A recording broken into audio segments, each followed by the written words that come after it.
Okay, here we are talking about Love Island week 3. My mom recently asked me why I'm so obsessed with Love Island, and I think it's because I don't have a god or a religion. And so this is my version of that. It's taking up all my thoughts. I want to sacrifice things to it to make sure it stays on longer. If there could be a 24-hour cam, I would love that. Love Island is my religion, and I pray to Ian Sterling and Ariana Madix. So first we had the vote off of Hannah and Jeremiah. I was shocked. I voted my favorites for Alandria and Nick, and we were all gagged because I feel like America thought they were voting for their favorites, and then like the favorites would go on a date together. And because I'm a Nick Landria truther, I was like, perfect. I did not realize someone was going to be going home, and I definitely thought if someone went home, it was going to be Huda, and it was going to be Austin, because like who cares about Austin? But instead, it was Jeremiah, because Ace and his little like posse voted him off because Ace is threatened by Jeremiah. That's so obvious to me. I think Ace had a crush on people that like Jeremiah had a crush on, like maybe Huda in the beginning, and obviously Andrina, like. And Ace didn't want to compete with him, and obviously Jeremiah is very handsome and very tall, and Ace is short. I think Ace was just like threatened, and Ace is playing Big Brother. He's playing Survivor. He's playing a game, and he's focused on that 100K at the end, which, again, if you were just a nice person on this show, Ace, you could get brand deals that were worth more than 100K. So I wish you could see the bigger picture, but he cannot. He is Regina George.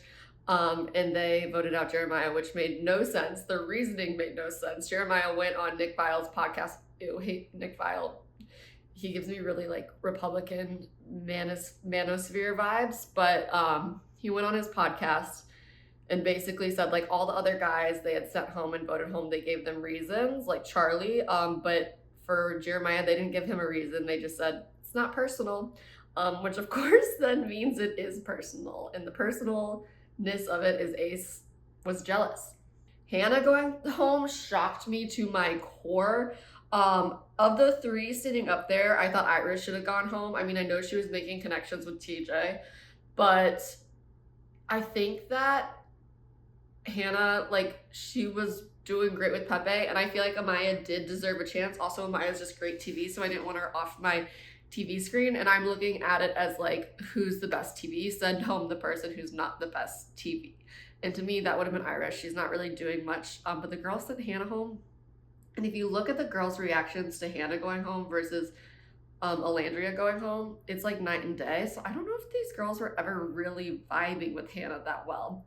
Besides Huda, who Hannah like had comforted Huda a lot, which we didn't even see on the show. Hannah said this on her podcast of Chicks in the Office, and then Huda like went on to betray her and pull Pepe aside and try to like flirt with him, which was really rude. I think you have to, how you move about the villa matters. So I think she should have told Hannah first that she was going to do this. And yeah, I think that if Huda was involved in the talks, I think the reason Hannah went home was a combination of maybe Huda wanted a chance with Pepe, and maybe Hannah just wasn't as close with the girls. Something that also happened within this past week was Megan Thee Stallion coming on the show, which was so fun and such a much needed break from the drama.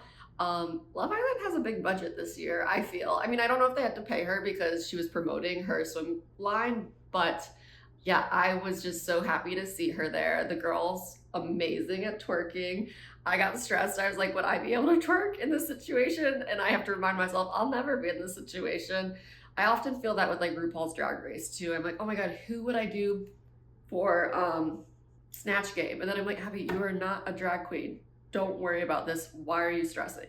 I love that Megan asked Alandria about her booty routine. I was like, you're just like us. Everyone's wondering. The boys twerking also made me laugh. When Amaya said, we build you, to TJ when he came in as the bombshell, because she was so excited, was so cute. I just love Amaya's energy. She's like a sunflower, and I hope she like just thrives after this. Also, she's the one Islander that didn't get anyone to cover her socials while she's gone, so she hasn't posted since March. So go follow her because she's not growing like the rest of them, and she deserves to. Obviously, Andrina was like the most bombshell we've ever seen in our lives. She's so hot. And TJ, oh, just not a cute guy. And what made me really uncomfortable is he follows Andrew Tate, which bad vibes, obviously, but he also follows Tory Lanez. And Tory Lanez is who shot Megan Thee Stallion. And so we don't like that energy. I don't like that the producers didn't check that and that he was literally standing next to her. Megan deserves much better than that. The milk challenge was disgusting because I couldn't stop thinking about how much the milk smelled. Like they all kept saying that. Huda saying that she didn't know she was going to have to make out with Pepe when she chose him was obviously such a lie. I feel like she very much centers herself as the victim very often, but Jeremiah talked highly of her on Nick Viall's podcast and said he thinks like when she watches things back, she's going to, be able to self-reflect and maybe work on things about herself. So that's really great. I loved Sierra and Nick making out with the two other people. I think it was TJ and Iris. I don't even remember. Adrena. And then switching and making out with each other. Like that is true lovers right there. And Nick, everything he was doing to the cow's udder, I feel like he should be teaching the how to eat banana classes instead of me. His energy, his sexual prowess was so aggressive. I was like, oh, this is the hot man. He's getting me right now. And obviously during the challenge, Amaya was having so much fun with Austin and was calling him babe and stuff. And then afterwards, he talked shit on her and was not feeling it. And I think he was telling Jeremiah it's too much for him. And I'm like, God forbid a girl just be a lover girl. Let her be her authentic self. Why did you pair with her if you don't like this? I don't know. I just need Amaya to catch a break. She's just touchy. She's feely. She's lovey. And someone will resonate with that. And I feel so sad when I see her asking people now. She asked one of the Casa boys, is it okay if I call you babe? And so she feels like she has to dim her light. And it's no, just be yourself. And then another Casa boy said nice things to her and she started crying. And I was like, oh my God, Ace and Austin have messed with her head so badly that just someone showing her human decency is making her cry. And it really broke my heart. A funny dynamic that I didn't know I would love is Taylor and Alandria basically being Huda's parents. She comes and confides in them and she's basically their rebellious teenager. Everything she says, they're no, oh my God, they roll their eyes and they're please get it together. So I'm liking that dynamic a lot, even though I still think Alandria can do better than Taylor. The fact that she's he's my man when she's in Casa and he's actively has two girls fighting for him and is being very touchy with the other girls. I feel she thinks he respects her mind because he's not touchy with her, but I actually think that's just because he had said earlier he's not attracted to her. I don't know how you can't be attracted to Alandria. She's gorgeous. But I think that's why he's not touching her.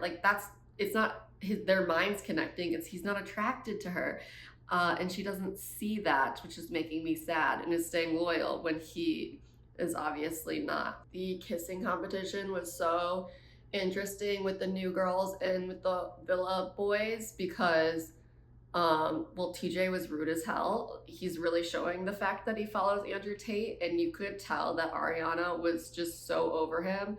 And for people who haven't followed Vanderpump Rules or don't know Ariana's politics, she used to be tweeting at Trump supporters fuck you. She is leftist till she dies. She is amazing. So she was obviously not having any of TJ's attitude, and I think his attitude really came to bite him in the butt because really none of the Casa girls wanted to be with him. They were what the fuck?